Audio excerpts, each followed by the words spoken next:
Hello and welcome to your APL Index Transfer Daily Show on the 5th of July.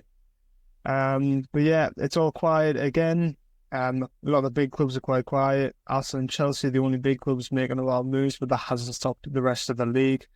We've got a few completed deals to report on today. Obviously, there was just a couple yesterday, a couple more today. A lot of staff movements to report on, which is quite interesting. Might not be your usual player transfers, but they will have a big impact on transfers. So that's important to get out the way.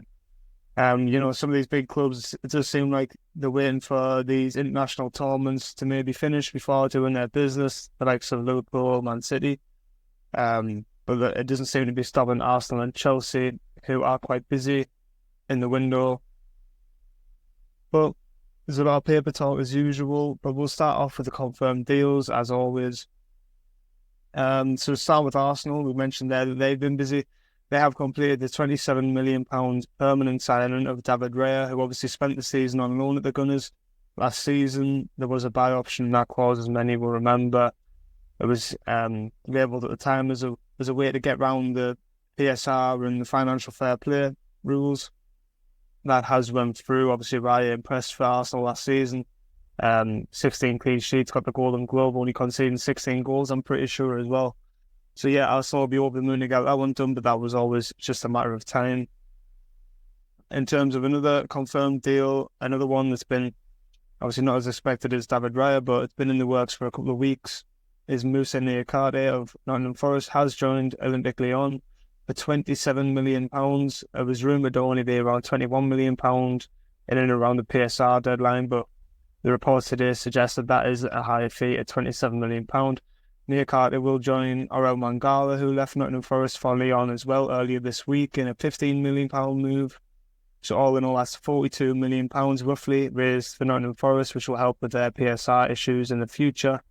It is suspected that these deals went through before the deadline at the end of June, so that might put them in the clear, hopefully. They suffered a points deduction last season. They won't be wanting to repeat that again. So yeah, £42 million will go a long way for that.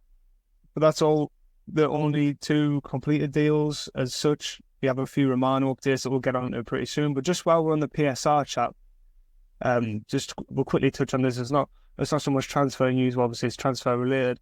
Leicester have failed their PSR appeal. Obviously, they got charged earlier this year for PSR breaches. I'm pretty sure it was back in 2023. Those charges were because of their financial dealings in 2023. But Leicester have failed, so it is expected that Leicester will start next season on a points deduction, which will be really interesting. Leicester, people would maybe perhaps be expecting them to come in to the Premier League and put up a good fight and maybe stay up next season, but it's going to be interesting if they do get a points deduction, how they deal with it. Obviously, Steve Cooper at the helm of the King Power now. So yeah, I think this could be a turbulent time for Leicester, but hopefully, if they do go back down, hopefully it's done fairly, and they have the best chance of bouncing back up the league.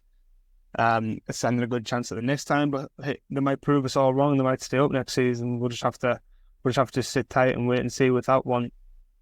And another couple of deals that aren't player deals, but they are staff and managerial deals.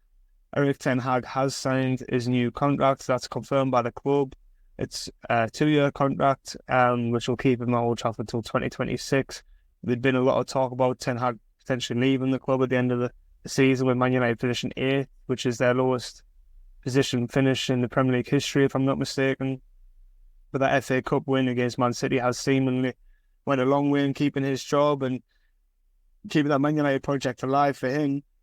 But yeah, another staff deal, Newcastle, appointing Paul Mitchell as sporting director. Obviously, Dan Ashworth has went to Man United, who we've just been speaking about. But Paul Mitchell is the new sporting director in Newcastle. Some of you will know Paul Mitchell for his time at Southampton, well known for the signings of Toby Alderweireld and Sadio Mane during his time at Southampton.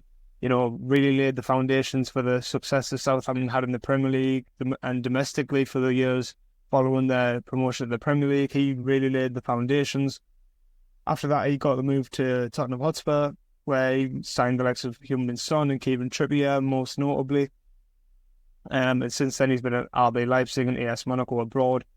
Monaco didn't quite go as well as his work at previous clubs, but Leipzig, he did do really well, was part of building that team that got the Champions League semi-finals, might have been quarter-finals. They've had a few good European runs with Mitchell at the helm of the recruitment strategy. So yeah, that's all the completed, nailed-on deals that are pretty much awaiting confirmation. We do have a few Fabrizio Romano updates that will go quite a long way. One of the headline deals today, it's not completed yet, that's why it wasn't mentioned at the forefront of the show, but Fabrizio Romano is reporting that West Ham have agreed a £40 million deal for Max Kilman of Wolves, after having a £25 million bid rejected a couple of weeks ago, I think it was. So that will see Max Kilman reunite with Julian Lopetegui at West Ham. Max Kilman, a good player, 40 million is a bit steep, but for an English defender with experience of playing in the Premier League, you're going to struggle to get a good defender for less than that. I mean, it's one of those where none of the big clubs will pay that, but he probably is worth that to Wolves, and West Ham are in desperate need of defensive reinforcement, so their hand was kind of twisted and put behind the back on this deal, but they have got that wrapped up. Club confirmation is expected in that. And one of the interesting aspects of this deal is Max Kilman's former club, Maidenhead United, had a 10% sell-on clause, which will mean Maidenhead United will receive a massive £4 million from this deal. If the fee is what is being reported, which is a huge boost for one of the smaller teams in the country, you'd really like to see these kind of deals going through and showing the money really being filtered down in the lower leagues, which is something that often gets criticised from the Premier League and Premier League clubs. But yeah, so Maidenhead, a healthy sum of cash for them. And a couple more Fabrizio Romano updates broke late last night that Brighton have agreed a deal with Feyenoord for Matt Weifer. That is expected to be around £25 million, 30 million euros. The tall ball-winning midfielder from Feyenoord, played under Arne Slot, had been linked with a potential move to Liverpool, but that seemingly was just paper talk. He will be a Brighton player. He's already in England, as Romano said last night. The medical is expected today. Personal terms have already been agreed by this point, I'd imagine. So it is just a matter of waiting for club confirmation. This is a brilliant signing for Brighton. They haven't really had many players like him. You think of the ball-winning midfielders that Brighton have had in the past. You think of Basuma and Moises Caicedo. He's not that kind of player. He's tall. He gets labelled as being slow a lot, but that isn't what his game's about. So I think this is a brilliant signing for Brighton, really ambitious. He's expected to go to a bigger club, but it's still a promising signing for Brighton, undoubtedly. So yeah, that's 30 million. Brighton are looking really ambitious for the new season, obviously with Fabian Hurstler at the helm there, replacing Roberto De Zerbi, who will be really wanting to push these young players on. So it'll be interesting to see what Brighton do next season. Some people have predicted a bit of a drop-off. I think they'll be all right. I think they'll be about the same as what they are now. And the final Fabrizio Romano updates were involving Michael Olise, who was having his medical at Bayern Munich. That is booked ahead of a £50 million move, the Romano report. I'm pretty sure it's 45 million with 5 million add-ons. That will go through once the medical is completed. And finally, Arsenal have started talks with Ricardo Calafiori. We reported that on the show yesterday, that they had a bid rejected. That clearly mustn't have been the case, because Romano has just reported today that talks have only just begun. Chelsea are monitoring the situation. That's how Fabrizio Romano worded it.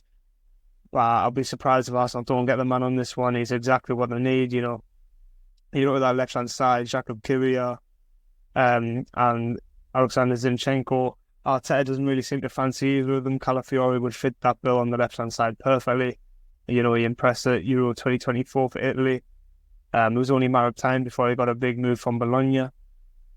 Juventus were obviously in the race. Liverpool have been linked, but I suspect this one it's just a matter of time. It's just about agreeing a structure of their payments and getting the deal over the line for Arsenal. Probably around 40 million you're looking at the end, but either way, I think it's a brilliant, brilliant signing. So yeah, that's all the completed deals and Romano updates, for example, the really reliable updates and deals that you can see progressing and you can keep an eye out for. Now, there's just a couple of paper talk things to note. Kind of mixes in with another Fabrizio Romano update, is that Edison has is still in talks with Saudi Pro League. Al Nassr, I believe, are the favourites. Should Edison, this is Edison of Man City, the goalkeeper, should he decide to leave, Al Nassr are leading the race. And the paper talk is that Man City will demand a fee of around 30 million for the goalkeeper. Obviously, you know, we've been one of the standout goalkeepers in the world and the Premier League over recent years, but it's been rumoured for a while that he's going to leave Man City. So yeah, it's early stages. It's one of those where I wouldn't surprise you if Edison did leave, and I wouldn't surprise you if he was still here in August. But the rumours are Man City want a £30 million fee, just to be clear, before they even consider letting Edison go. And obviously, it's a Saudi Pro League. I doubt they'll have many issues raising the funds to sign such a high-profile player. So yeah, that's definitely one to keep an eye on. But early stages for now. And just to top off the show this morning on the 5th of July, Marseille and Lazio are in a bidding war for Man United's Mason Greenwood, who is expected to leave at the end of this week. The latest report is that Lazio have offered £17 million. Man United were rumoured to be holding out for around £35 million. I'll be shocked if they get that. But apparently Marseille are confident in wrapping up that signing. But with that being said, I think the less said about that guy, the better. So yeah, we'll move on from that one. Not really a fan of talking about him, but just thought I'd put it out there for those who might be interested. But yeah, that wraps up everything that's happened so far. You know, you can keep your eye out on EPL Index for any great and transfer news, opinion pieces, articles, and obviously your podcasts every day. We do the EPL Index Transfer Daily. Hopefully things will pick up a bit more in the coming days.